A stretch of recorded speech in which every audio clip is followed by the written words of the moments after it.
Is from the this prayer is from the Vedas.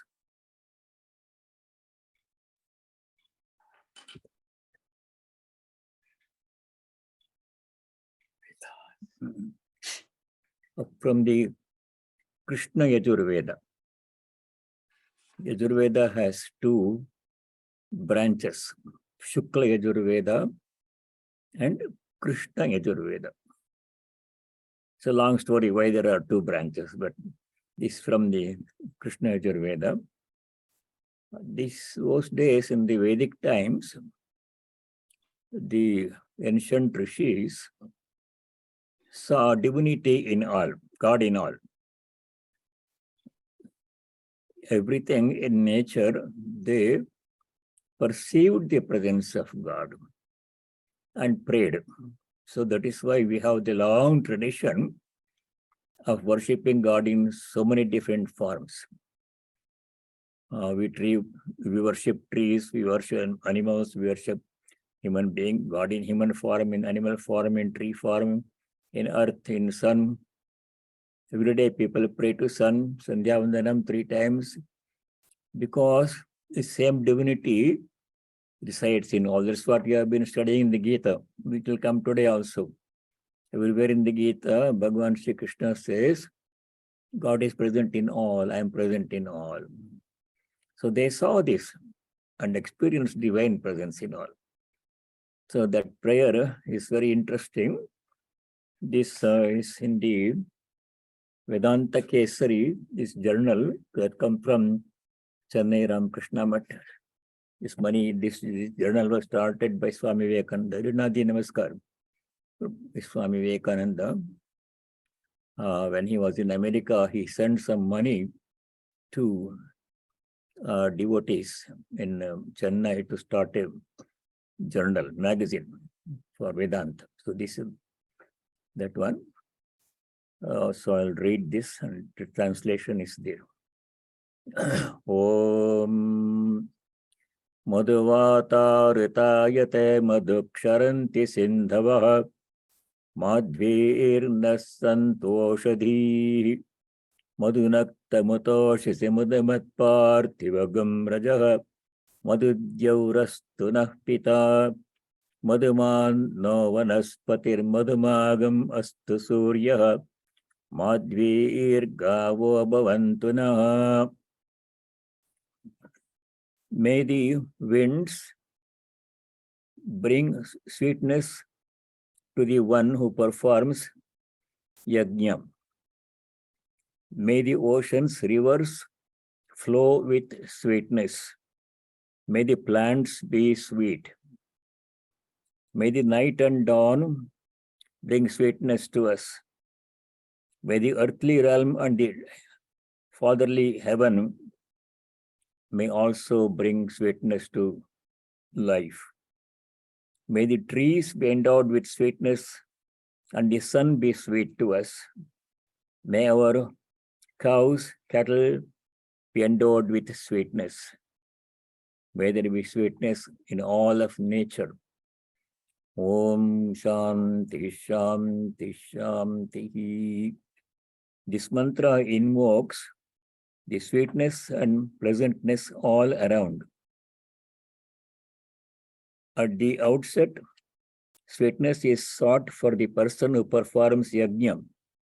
Everyone is supposed to perform yajna. That is what we studied in the slokas 5 and 6 of chapter 18. The concept of yajna, which has been explained in the earlier parts of this Vedic prayer series, is the Vedic attitude and that activities are nature-friendly and sustainable, where nature's resources are used with an attitude of sharing and not exploiting. This mantra addresses nature as divinity. Plants and trees, heaven and earth, rivers and oceans, cows and the sun are not mere insentient components of nature, but entities pulsating with divinity.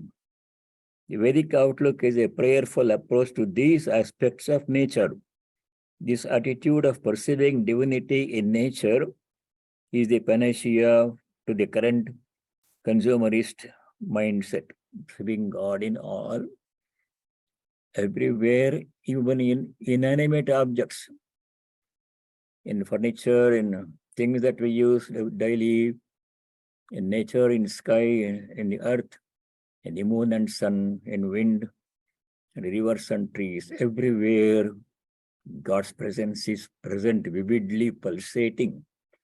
If we have sensitive eyes to see, we can perceive God's presence. Otherwise, we just dismiss them as insentient parts of nature. A very interesting prayer, very appropriate for the present time, seeing God in all. So we were studying sloka number 59, 58 last time. In this segment of Bhagavad Gita, that means in the middle of 18th chapter, last chapter, you can see there's a very definite perceivable shift in the teachings of Bhagavan Sri Krishna. Until now, from very early in the second chapter, when Bhagavan Sri Krishna began to speak, until the end of 17th chapter, beginning of 18th chapter, it was all self-effort, emphasis on self-effort, activity, action. Repeatedly, Bhagavan Sri Krishna asked Arjuna to engage in action. Do the duty, do the duty. Nyatam kuru karmatvam. Everywhere. That was the emphasis until now. Now here onwards, it is all divine grace. Everything happens by my grace, by divine grace. Sri Krishna repeats it several times in this part of the last part of the 18th chapter of the Gita. You can see that shift. So that's how we should approach.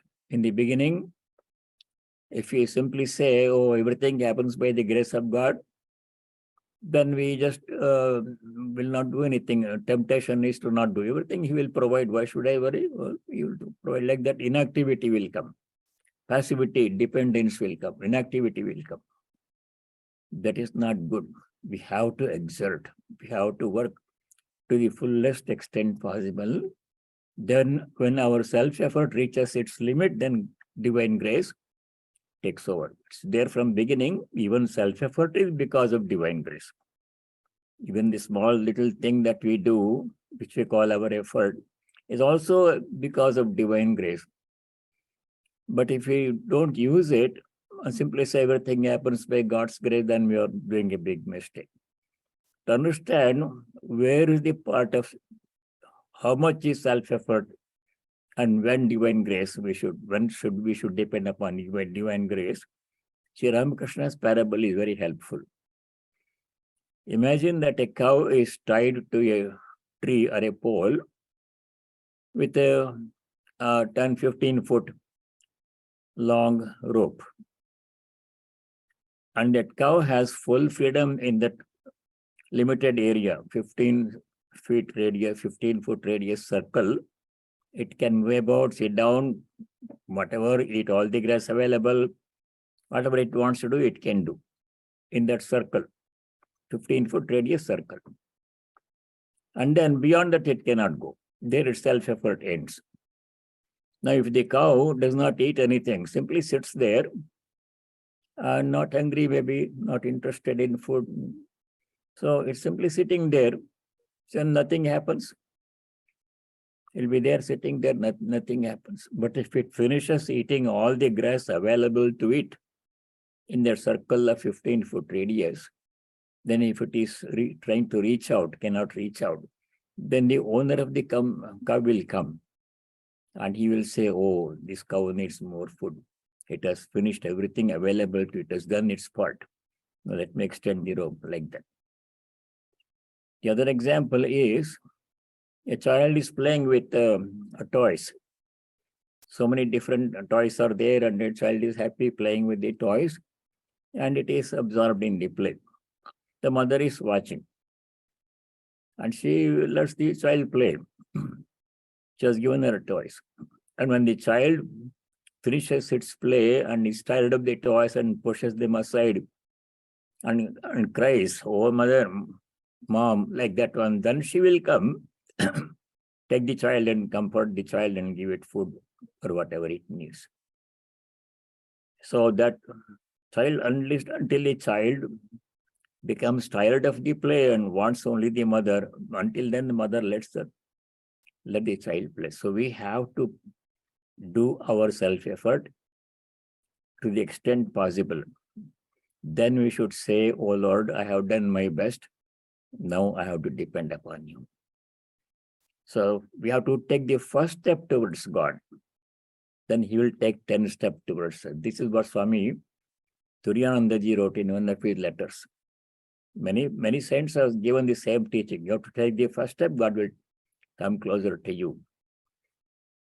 Taking the first step is our responsibility. In one letter Swami Turiyanandaji wrote, if you take one step towards God, God will take 10 steps towards you.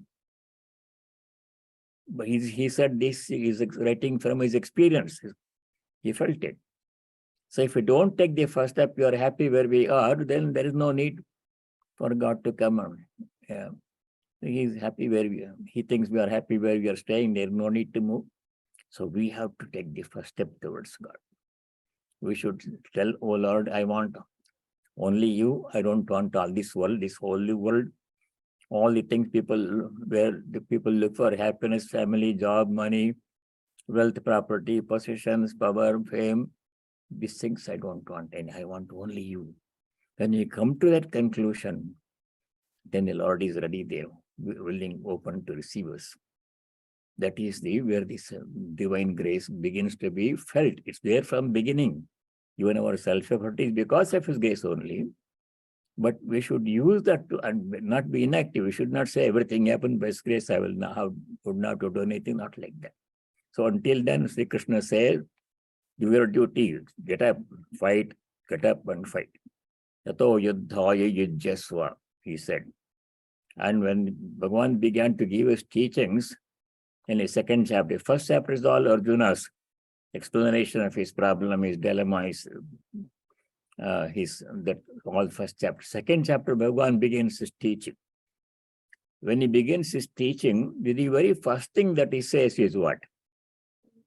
In the second chapter, verses 2 and 3, the very first thing Sri Krishna says is, yes, a call for activity and strength, and get up, stand up, uttishta. So chapter 2, sloka number 2, Sri Krishna asks two slokas, 2 and 3.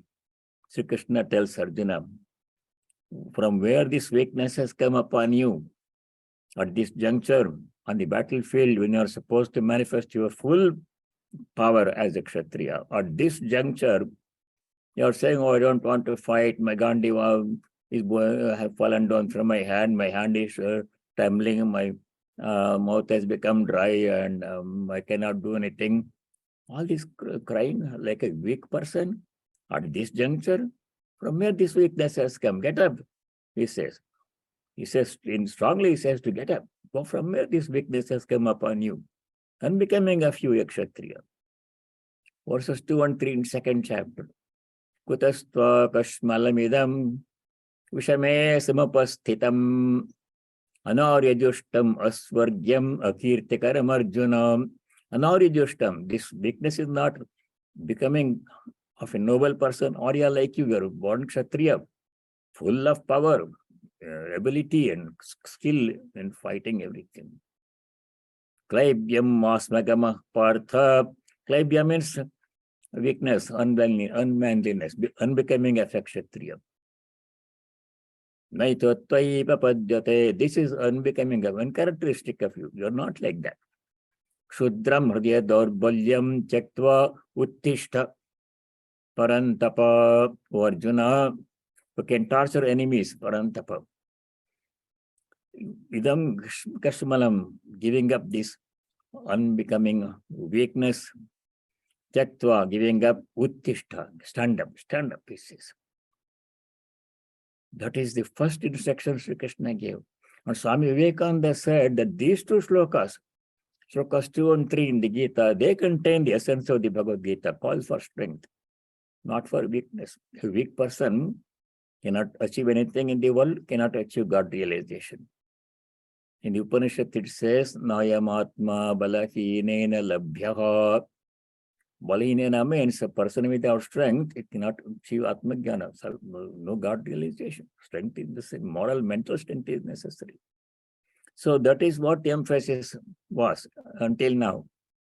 Now the strength also that we have comes from because of His grace. That realization dawns upon us. Then we depend, after finishing our total effort, as much as we can, then we say, oh Lord, I have done my best. Now I depend on your grace. Hereafter it says, Mat prasadat.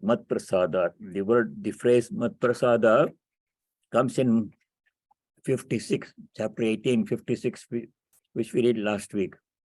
Mat prasadat avapnoti. By my grace, a person achieves Shashvatam Padamaviyam, divine abode. Mat prasada. Until now, we have to work hard for it.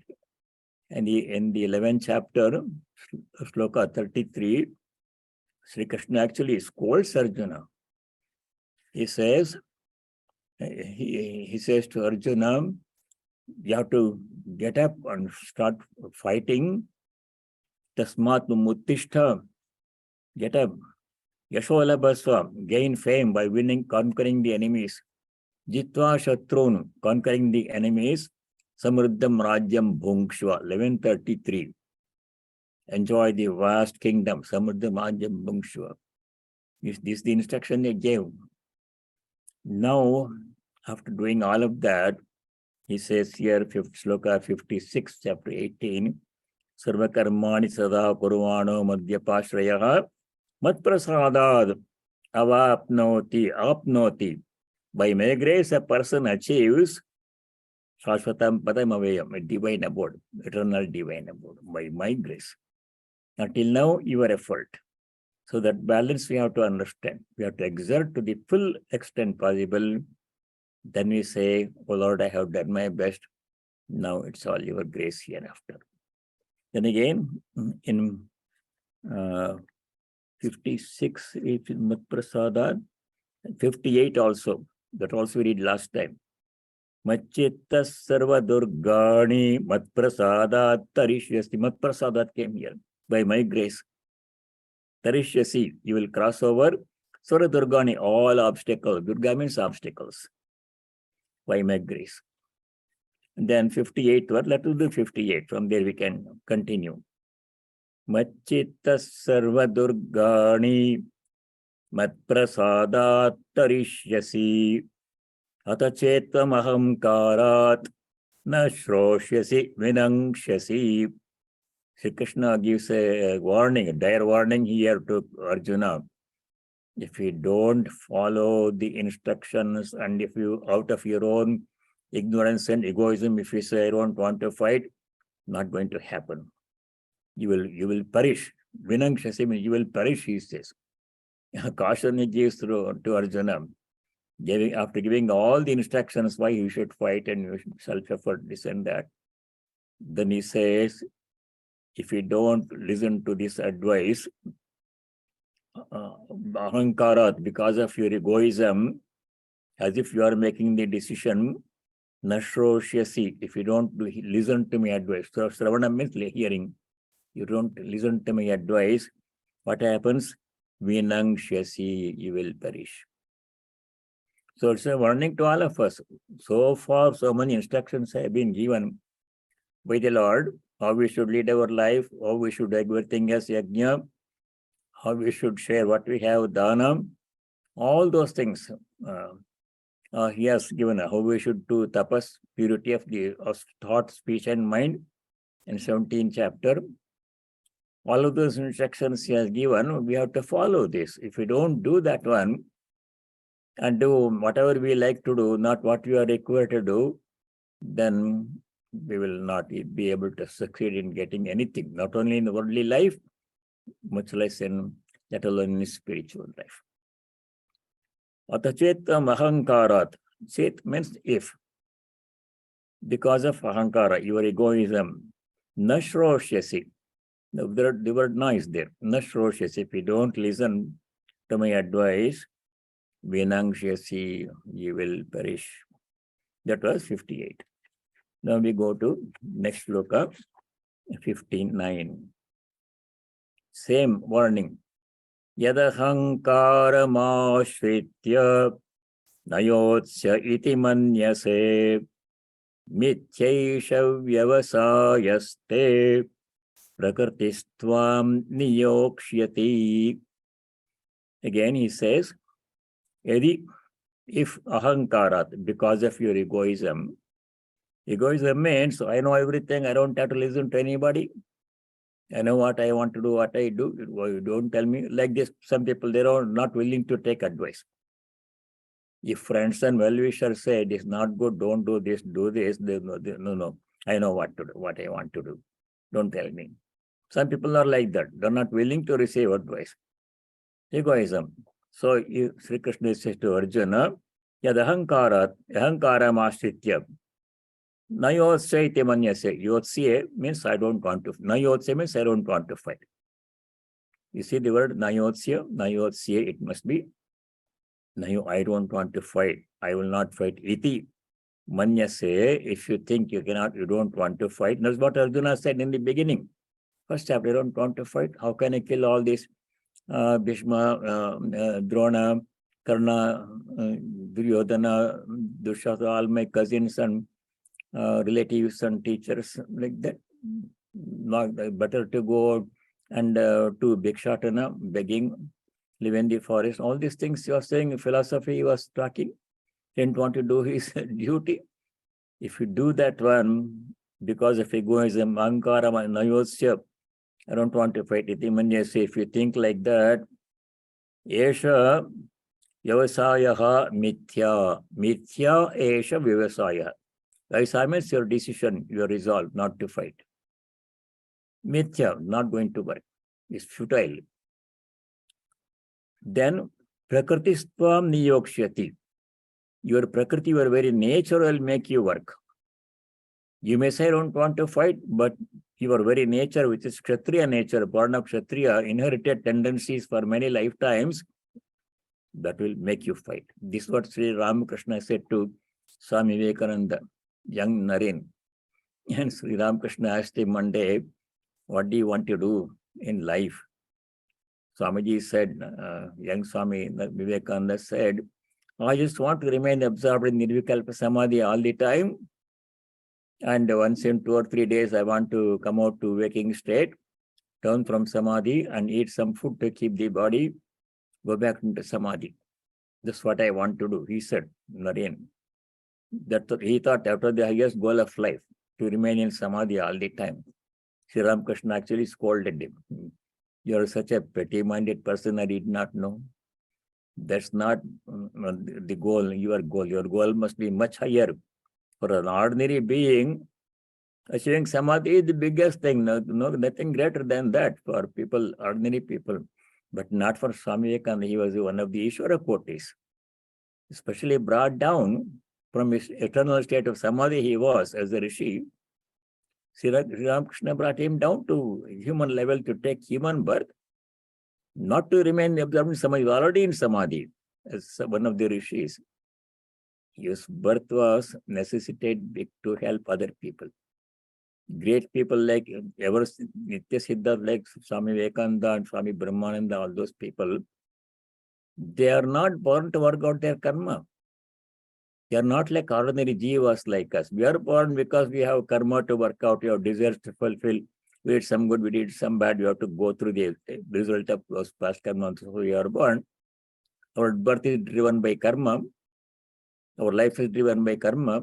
Not for those people. They are born only with one purpose, namely to help humanity reach the goal of God realization, to realize their divinity.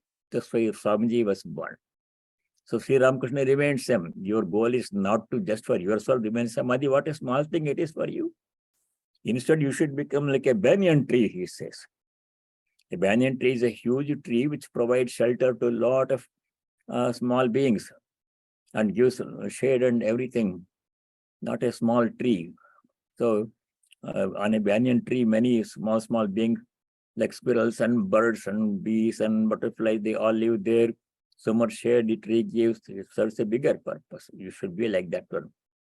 Achieving samadhi for yourself is nothing for you.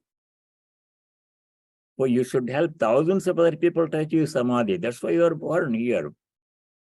That reminder Sri Ramakrishna gave to Swamiji. Same thing Sri Krishna is saying to Arjuna. Just for you don't want to fight. If you make a decision like that out of your own egoism, it's not going to. Your very nature will make you fight. Prakritistam niyokshasti. Prakriti here means not nature. Prakriti has two meanings. Nature in general, sun, earth, star, moon, atmosphere, everything, that's nature. But nature in individual means our inherent nature, our swabhava, our personality. We build it ourselves. Every moment, including the present moment, this moment, we're all building our personality. What I'm doing this moment shapes my future. So you have to be careful about what I do and say where I am, what I do, because what I do this moment, every moment, what I do, I'm doing now is building block. That's how I build my future. I can make my future dark by doing bad things right now, or I can make my future bright by doing good things right now. That freedom everybody has. We all have this moment. So what you have done in many over past lifetimes, your nature will make you work. You are Kshatriya. We've been a Kshatriya for a long time. What is the importance of nature of a Kshatriya? We studied in the earlier in this chapter. You among all those things, Shuram, Danam, Yuddhe chapi apalayanam. Remember that phrase? Yuddhe chapi apalayanam is not palayana means running away from Yuddha, from battlefield. Kshatriya never does that one. A true Kshatriya never runs away from the battlefield, shows he is back to the enemies. No matter how powerful the enemy is, he'll stand up and fight, even if he is willing to die also on the battlefield. That's true Kshatriya. Not running away from battlefield. Yuddhe chapi apalayanam. We had told that before. Actually, there was one instance where Kshatriya ran away from the battlefield. In the Mahabharata story, we read that one Pandava story. And the Pandavas finished their 12 years of forest life. And 13th year, they had to spend in incognito, not being recognized, Ajñātavāsa. And they were doing that. All the 5 brothers and Draupadi, went to the kingdom of Virata, the king, and got jobs there. Arjuna got a job as a dance teacher, and Bhima got a job as a cook. Like that, they all found some employment in the king. The king and people did not know they were Pandavas in disguise. They are supposed to spend 1 year like that in disguise. At that time, Kauravas got a suspicion. Duryodhana got suspicion. Pandavas must be hiding in this Virata's kingdom. Like that, somehow we got a suspicion. So Duryodhana sent his army to Virata's kingdom. They will come out if they see an army attacking the kingdom. So that was right.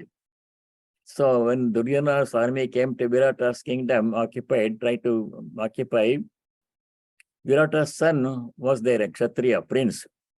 He was asked to go to the battlefield and face the enemies. Uttarakumara, I think his was name.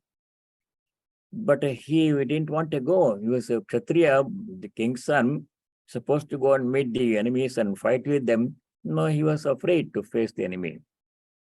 But Arjuna was the dance teacher. He said, no, you have to go. You are a Kshatriya. He reminded him, why are you hesitating to go? I will drive your chariot. I will be your Sarathi. Let us go.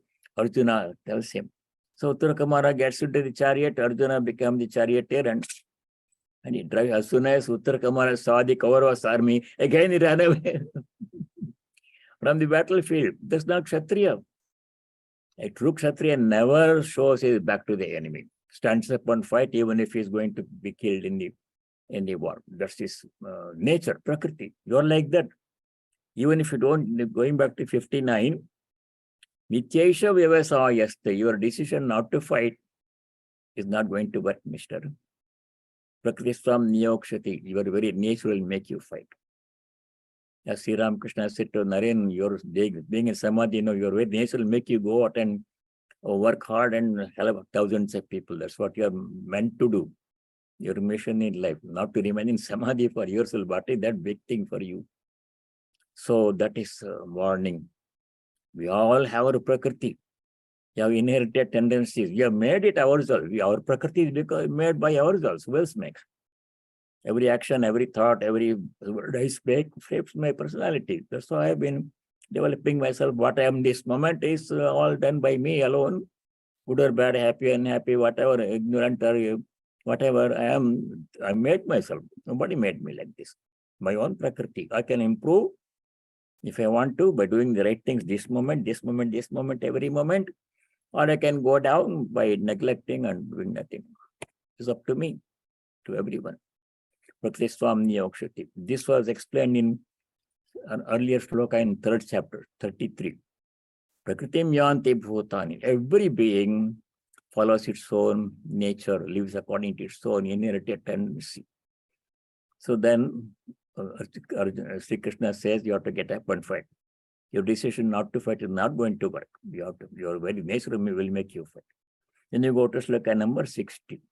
The same thing is explained more in 60. Sabhavajena kaunteya nibaddhasvena karmana kartum nechasi yanmohat karishyasya vashopitat. Sabhavajena karmana, by the karma that you do, driven by your sabhava, your prakriti, we all act in a certain way. You gravitate towards certain things in life. You see, some young boys, when they are still teenagers, they want to join the ashrama and become monks. When they are teenagers, like Swami Ranganathananda, our own Swamiji here, young Swami, they were teenagers when they wanted to join the ashrama. But a regular teenager, no ashrama, he wants to, his own interests are different. A car and girlfriend and things like teenagers are like that. But some people are like that. They have built their prakriti like that. From birth, they are like that. Very young age, they gravitate to certain areas, to certain fields of activity, to a certain lifestyle. Why? Because of their prakriti. They have been like that for a long time, for several lifetimes. Every person follows his or her own prakriti. Some children want to become engineers when they go to college. When they are in middle school, high school, they decide what I want to do. Every child has a certain thing, vision for the future. How that happens? One young man I met recently wants to study aviation. He's a senior in high school. I talked to him, and he is looking for admission in some college where they have aviation. He wants to go for aviation study. How did they get that tendency to become an aviator? For all prakriti. Every child has its own prakriti, it will work out. So we have to follow our prakriti. As a Kshatriya, you're going to have to fight. There's no alternative for you, he says. Sabhavajena karmana nibaddha. We're all born by our own karma. Varna for prakriti, sabhava. Kartum nechasi. Mohat because of delusion, egoism and delusion, mohat. Kartum nechasi. If you don't want to do your duty to fight, as you are saying, karishyasi avashopitat. Avasha means helplessly, in spite of your decision not to fight, karishyasi, you will have to fight. You will fight. You will fight. Sri Krishna said to Arjuna. Arjuna kept on telling in the first chapter, don't want to fight. He gives so many reasons why he does not want to fight. No, sir, not going to work. You will have to fight. You will fight, but nature, your very bones will make you fight in the battlefield. Sri Krishna says it also Arjuna. So we have to follow our prakriti, and we can build our prakriti. We are doing every moment. What I am doing this moment is going to be helpful to me. At this moment, Saturday afternoon, could be watching, so World Cup is going on, you could be watching soccer at this time. No, but we are doing Gita. Thus, we are building our Prakriti. This takes us in the spiritual direction. So we go to most important verse in this segment, 61. There are two slokas which are very, very important, 61 and 66. This is one of them. Ishvara sarva bhutanam hriddesherjuna tishtati Brahmayan sarva bhutani yantrarodhani mayaya. Very nice verse, very important verse. Something that has implication for everyday life in our life, every moment in our life. We have to follow this one. What is the instruction? Sarva bhutanam hriddeshe Ishvara tishtati. O Arjuna, of all the beings, hriddeshe, in the hearts of all the beings, Sarva bhutanam hriddeshe, hrit means hridaya, heart. In the hearts of all the beings, Sarva bhutanam, all the beings, no exception, Ishvara tishtati, God is present, God is sitting. That idea is not new. So many times in the Gita, Bhagavan has said that one, I am present in the hearts of all, like that one. Now, what does it do there? Why, in what form God is present in us? What is He doing there? We have to understand. It's come before many times. Let's go back a little bit. In your Gita book, if you please go to chapter 7, I'll point out two verses there. Chapter 7.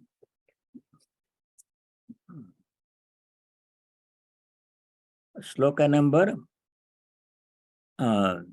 8 and 9. So there, the idea that God is present in all has come. I'll come many times after that one. So there, sloka number 8 in chapter 7, we have to go back a little bit and study the old ones. Rasohomapsu kaunteya prabhasmi shashi surya yoho pranavas sarva vedeshu shabda khe paurusham drishu. Apsu, up means water, apa means water. In water, I am rasa, the essence, life-giving essence. Water is necessary for sustaining life of plants, animals, and all living beings. That essence of rasa means essence. In Tamil, they say rasam. Rasam means something, essence, like that, very tasty, like that one. Rasa, I am the essence of the water. That life-sustaining essence in the water is God's presence. Is present there in water as a life-sustaining force, power. Shashi Surya Yoho Prabha Asmi. Shashi means moon, Surya means sun. In moon and the sun, Prabha Asmi, I am light. Prabha means light. Sun produces enormous amount of light, heat, and all forms of energy, sustaining life. And moon also produces light of a different nature. Moon converts blazing hot sunlight into cool, soothing moonlight and nourishes the plants. It will come in the 15th chapter. So they all produce light. From where do they get their power? From where does the sun get its power to shine? Where does the moon get its power to shine? From where? Prabha Asmi, I am that power. I am that effulgence, he says. From the Lord. He's present in them. Pranava Sarvaveda. And then you go to sloka number 9, same chapter 7. There it says, Punyoganda Prithivyam Tejas Chasmi Vibhavasau. Prithvi means the earth. Gandha means fragrance, smell. Punyoganda, divine smell in the earth. Say, when you go to, not the concrete paved surfaces in the city areas, we go to villages, rural areas, raw earth as it is, you find a certain fragrance there when the plants are going. You can see that when the lawn is mowed, when the grass is mowed in the lawn, freshly mowed grass has a very nice smell coming to it. That smell, that means the good quality essence of the earth is God's presence, because of God's presence. Prithivyam Punyoganda Asmi, I am that one. Vibhavasau Tejas.Asmi. Vibhavasu means fire. In fire, Teja means the brilliance, effulgence, deepti. Power to give warmth and sustain life. Without warmth, life cannot be sustained, necessary. Fire has that warmth. From where does fire get its warmth to burn? God's power. Asmi means I am that effulgence in the fire. Some of you are studying the Upanishad now, with Swami Vivekananda, Swami Atmagyanandaji. There the story comes. All the gods, Indra, Varuna, Agni, Vayu, they were all very proud of their victory over the Sura demons. But God comes in the form of the Yaksha and tells, no, you won not because of your own power, because of my power. They have to realize that one. They were arrogant. Yes, Lord. Fire says I can burn everything by one power. I don't know anybody help. No. Fire was told by Yaksha, not your power to burn. You can't even burn a piece of straw without my power helping you to do it. That one. Yaksha keeps a piece of straw and has Agni to burn it. Agni says I can burn everything. Then burn this one. You could not. No matter how much heat Agni applied, could not do anything. Why also? So they were told it's God's power that through functions to everything in nature. His power in the trees to give fruits and flowers and shade. His power in the birds to fly. Little bird, how it flies in 3 dimensions. From where it gets the power? Like that, everything functions by the grace of power, by the power of God. We cannot even blink our eyes without his power in our bodies, enabling us to do that one. I can't say a word, I can't take one step, I can't do anything unless God's power makes me able to do that one. Likewise, everything in nature. Earth moves, rotates and creates day and night, sun shines, creating seasons, making rain happen. Without sunlight, rain cannot happen. Water has to evaporate, become cloud. And rainwater is necessary for sustaining life, plants and human beings and animals. Without water, all happens by whom? The grace of the Lord. She says, Tejas Sasmi Vibhavasu, I'm the power in the fire to burn everything. Jivanam Sarva Bhuteshu. We are doing chapter 7, verse 9. Jivanam Sarva Bhuteshu. In all the beings, Jivana, I'm the life force, all living beings. We all are living beings. Right now we are living, at least for the timing we are living, doing things by whose power? By his power.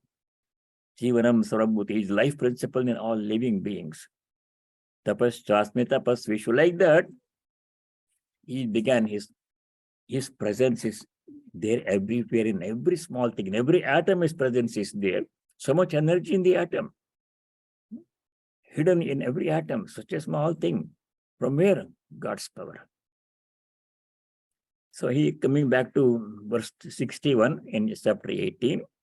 Ishvara Surabhutanam Hriddesha Arjuna Tishtati.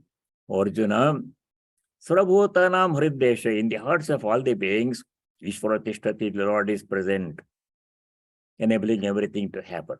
So this area has come, in the 7th chapter we saw, similarly in the 10th chapter. The 10th chapter, beginning from verse 20 to 13, 20 verses, the Lord explains in detail how he is present in everything in nature. Present in fire, he is present in water, he is present in earth, he is present in the trees, he is present in the birds and people, in sun and moon. Everywhere only his power makes a whole nature work. We all work. Everything we can do is because of God's power in us. Without it, nothing can happen. That he explains. Then 13th chapter, there are some places where we have to pay attention, where he has said, I am present in all. Very important. That should affect every action of our life. I'm going to come to that. 13:27. Chapter 13:27. Bhagavan Shri 27:28. 2 verses in chapter 13. There he said, Samam sarveshu bhuteshu tishtantam parameshwaram.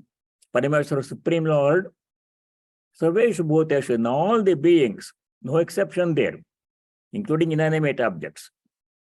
Samam tishtantam parameshwaram. The Lord is present in the same way. Samam, not more in some, less in others.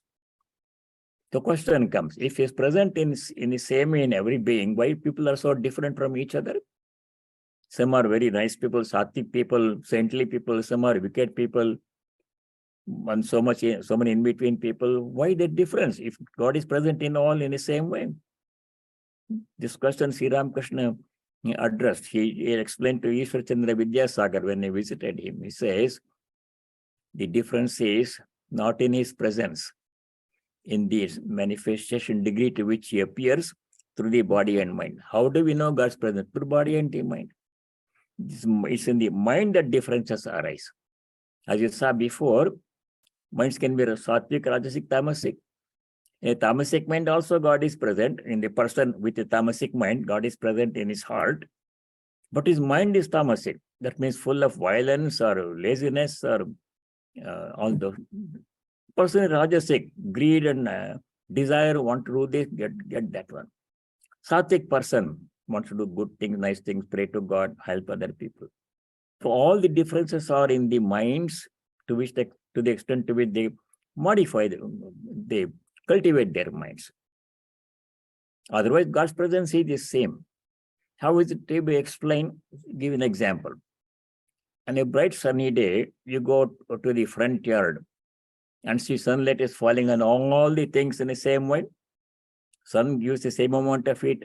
He does not withdraw heat from somebody and give more to other. He's impartial. Same sunlight is falling on every object in the front yard. Some objects are reflecting it to the maximum extent, and some little less, some don't absorb everything. If a black piece of something is there, it absorbs most of the heat, most of the light that falls on it. You keep a piece of mirror, a white piece of glass or a piece of mirror in the front yard, everything that falls on it, all the light that falls on it is reflected back, appears like a very bright object.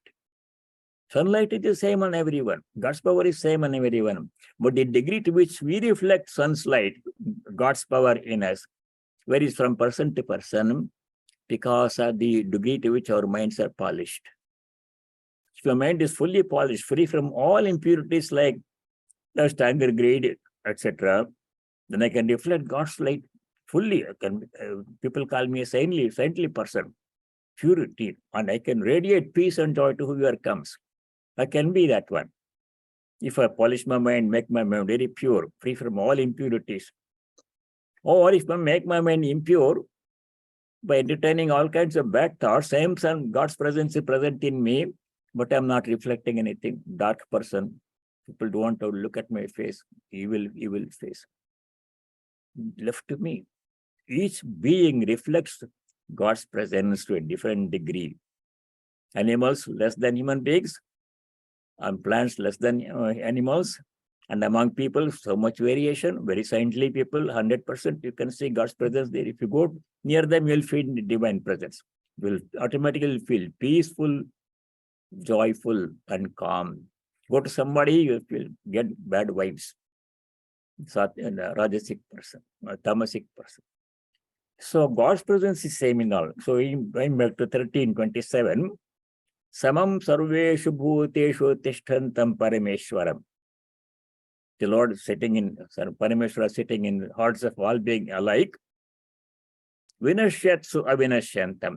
Vinashyat means the bodies and minds where he is present, these are perishable. Bodies and mind perish and go. Death will come. But his presence is imperishable. Avinashi, imperishable. He's always there. In childhood, he is there. In good health, he is there. When I'm sick, he is there. When I'm old, he is there.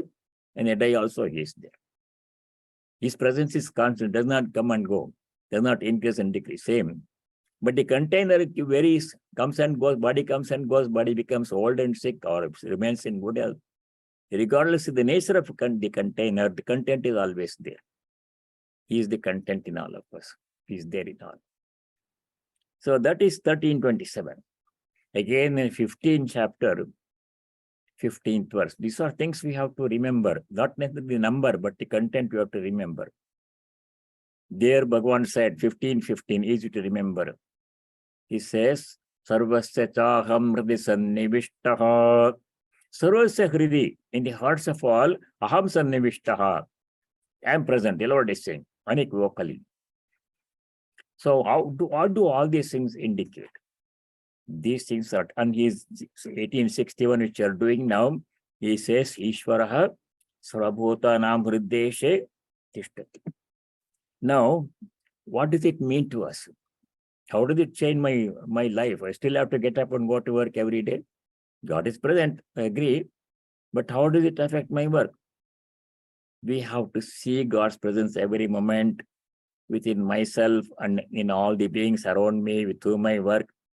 I have to see in the instruments which I use, in the place, office room, wherever I work, or a pilot works in the plane, in the flight 35,000 feet above the ground. Everywhere God's presence is there, in him also.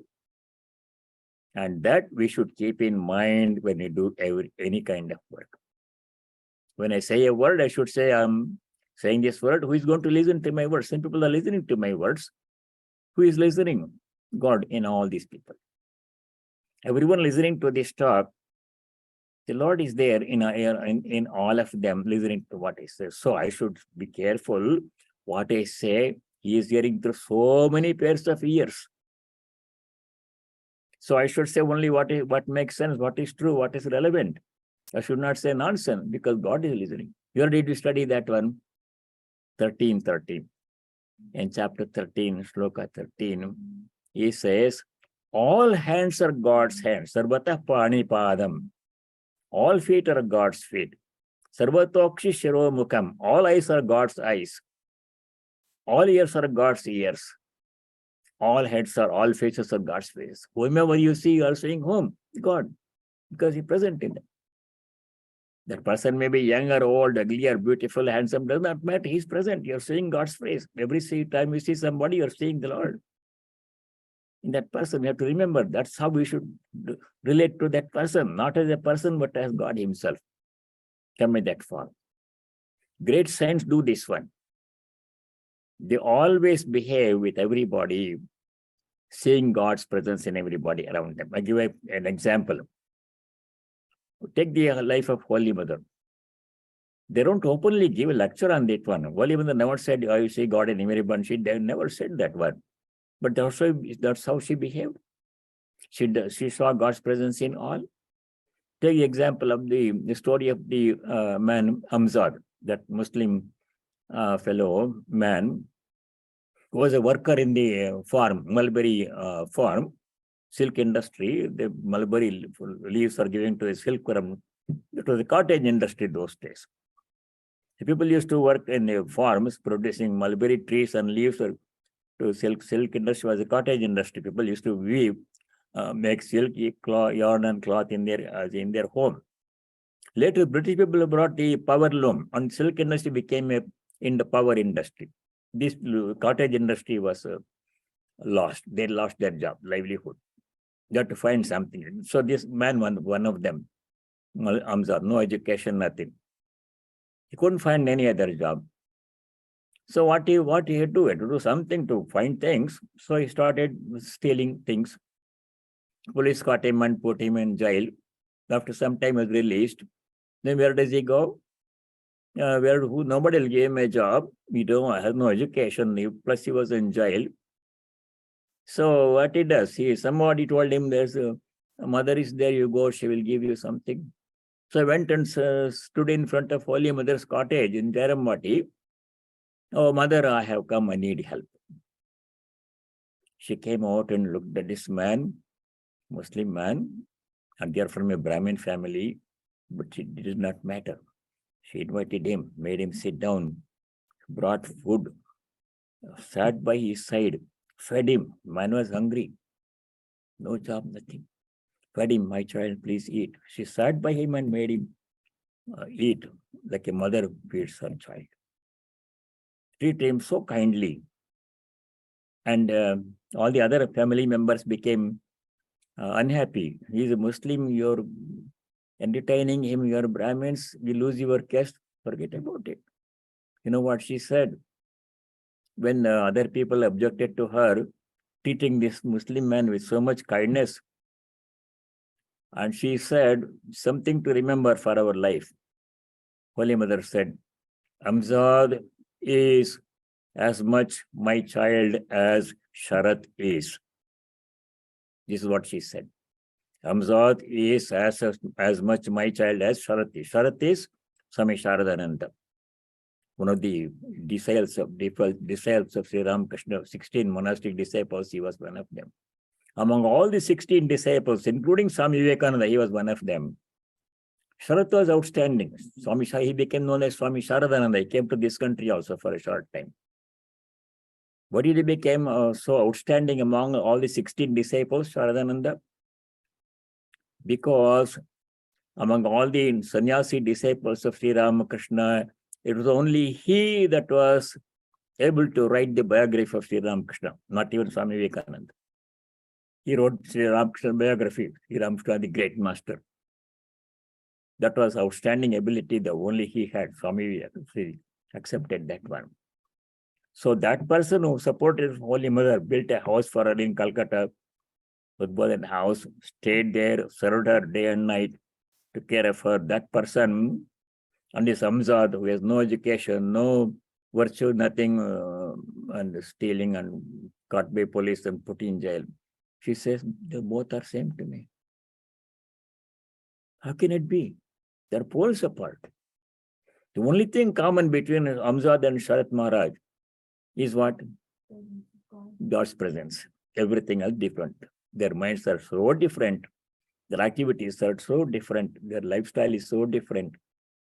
Only God's presence is common to all these people.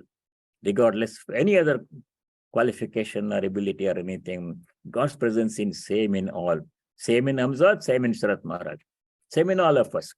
Depends upon us to what extent we experience His presence, what extent we project God's presence. I can keep it here in my mind, God's presence, do all evil things, and nobody knows. I don't know God's presence within me. I'm not aware.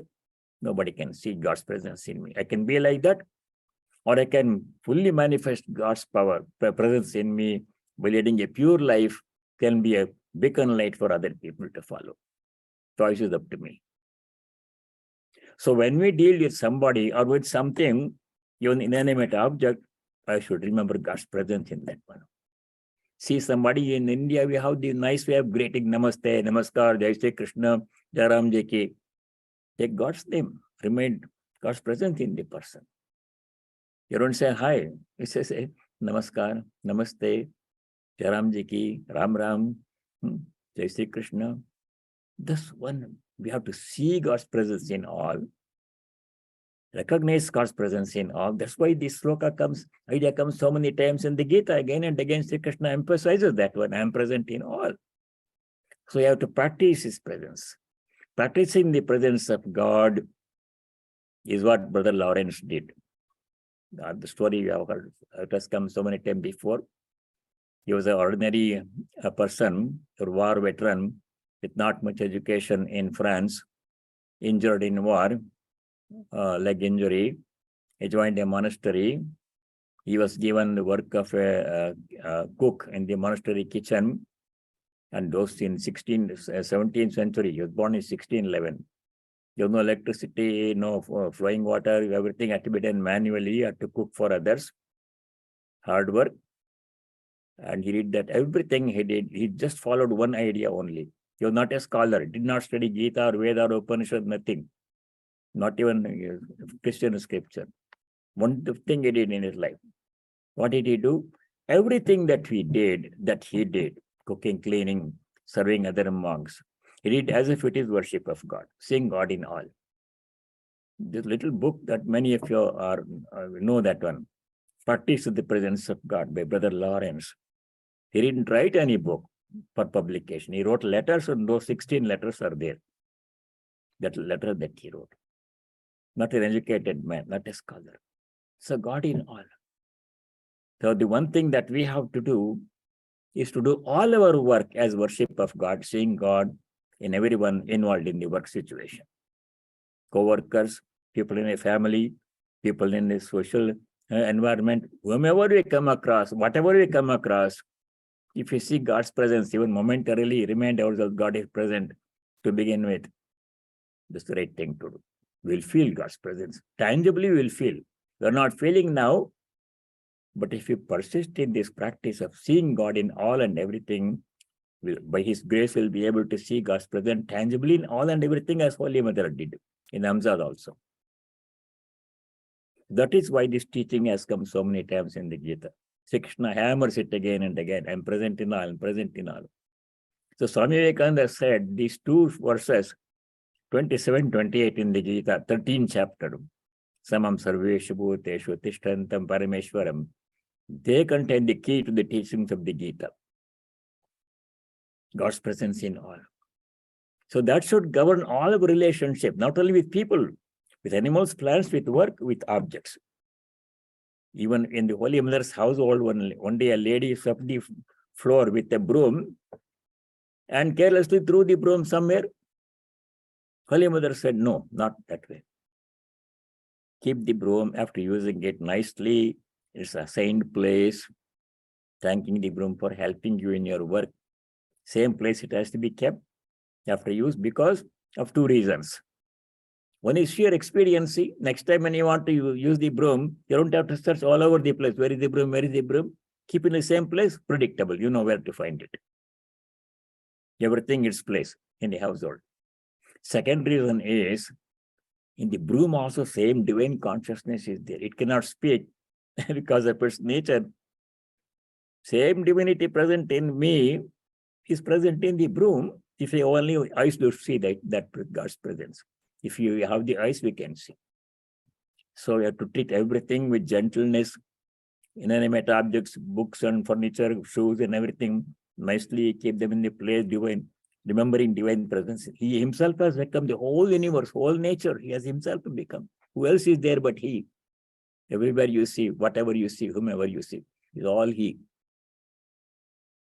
That experience, if we get a glimpse of that, if we get once for a short time, our life is there. Seeing God's presence in all. That's why this sloka is important. Ishvarasura bhutanam hriddeshe arjuna tishtati. What does He do there? Antaryami. He controls our life from within. Antaryami means yama means control. How? According to our karma. Gives an example. Second line of 1661. Brahmayan sarva bhutani yantrarodhani mayaya. Sarva bhutani Brahmayan. They're turning them around. Brahmanam means turning around. And a merry-go-round, round and round we go in our life, this birth, next birth, previous birth, previous birth. Going round and round in circle.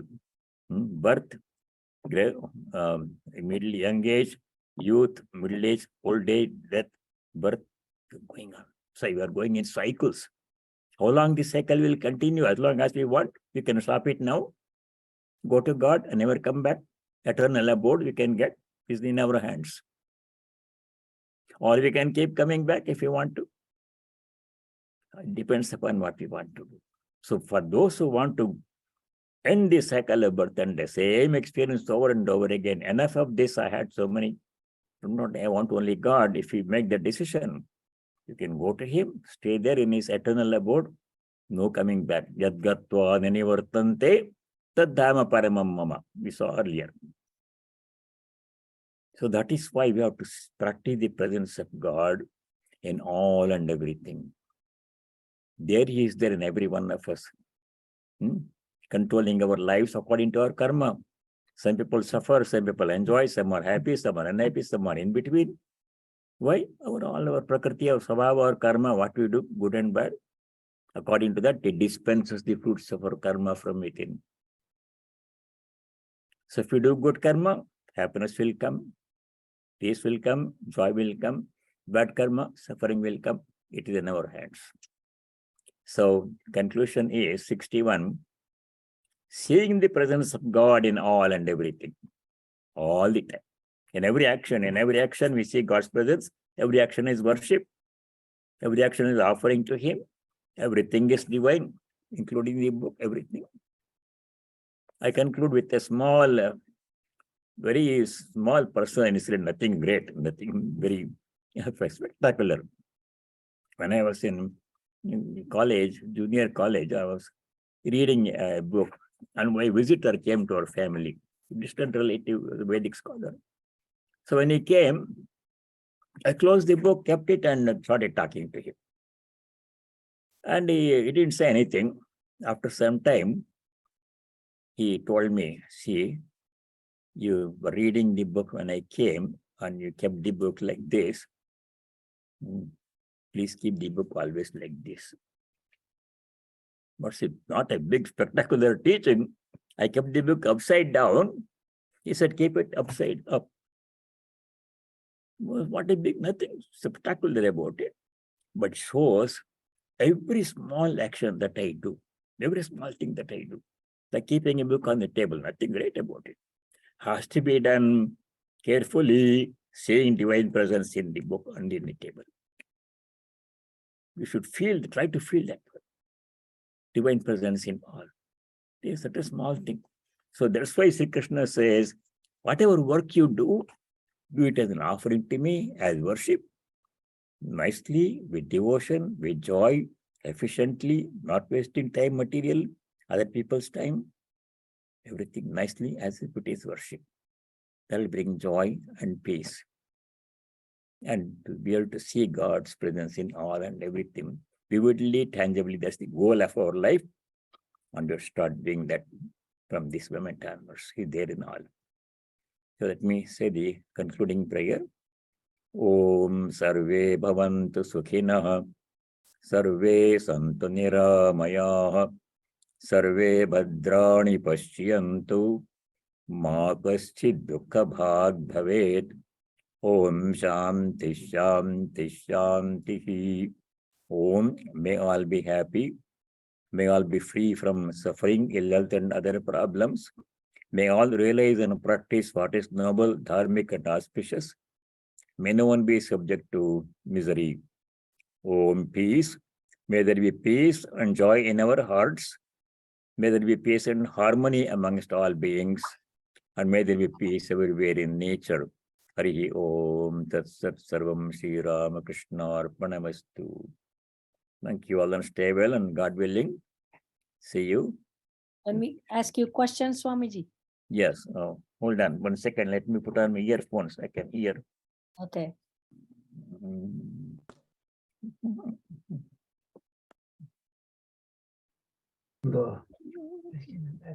Oh, here it is.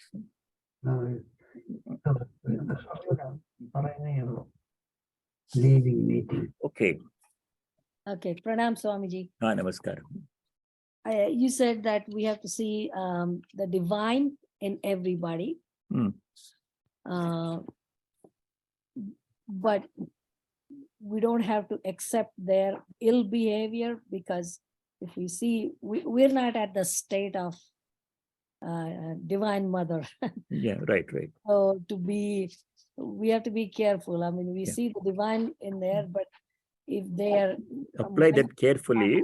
If you see a wicked person, a violent person, we should not approach him and say God is present. It won't work.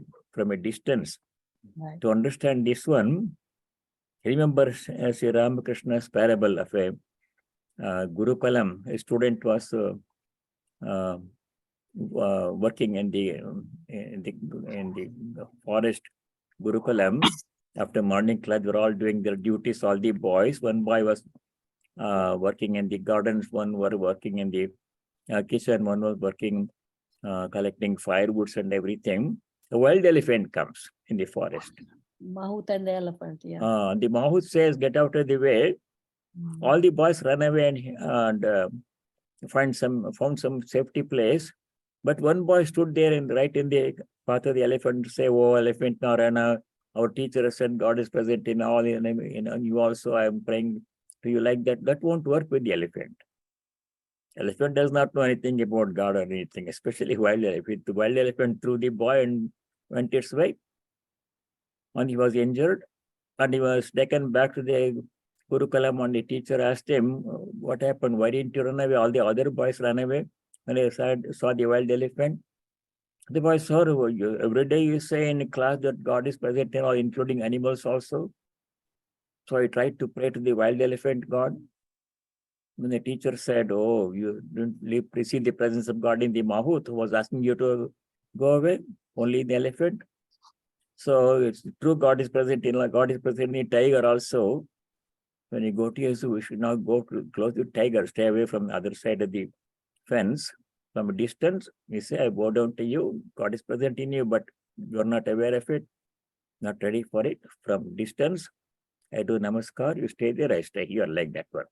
Wicked people, we should not get close to them, say God is present, it won't work. They're not ready. So don't hate them or anything, just stay away from them. Violent people, wicked people, and then from a distance think God is present in them, but they are not ready.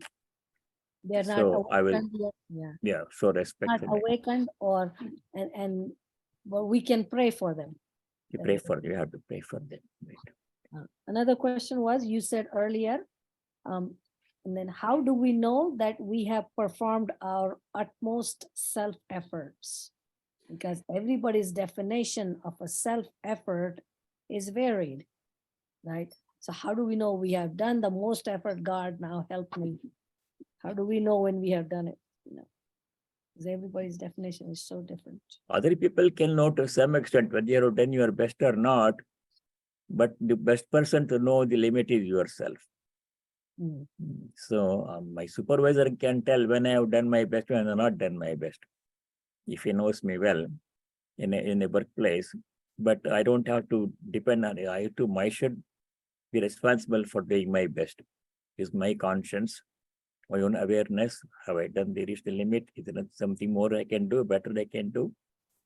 That I am the best person to make that decision, Right.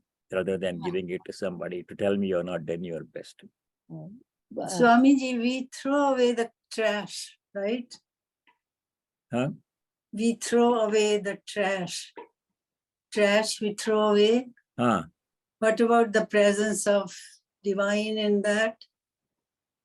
Yeah, the trash, yeah. But that God is present, but cannot be used. It has to be used as compost, trash, or it can be used for recycling, depending upon what it is. So every object has certain period when it can be used. Our bodies also will become trash. Our bodies become trash one day. Then what do we do? Its purpose is done. So it is consumed, either filed or burnt or buried. So everything has a life cycle, lifespan, every object in this, living, non-living. Sun also becomes trash after some time. For billions of years will be there, will disintegrate, and there will be some galaxies also disappear into the black hole. So it is nature, everything has a life cycle, then it ends and then it ends.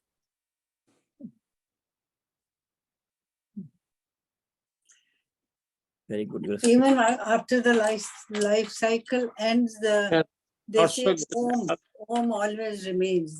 The sound of Om always remains, right? Yeah, eternal. Very good.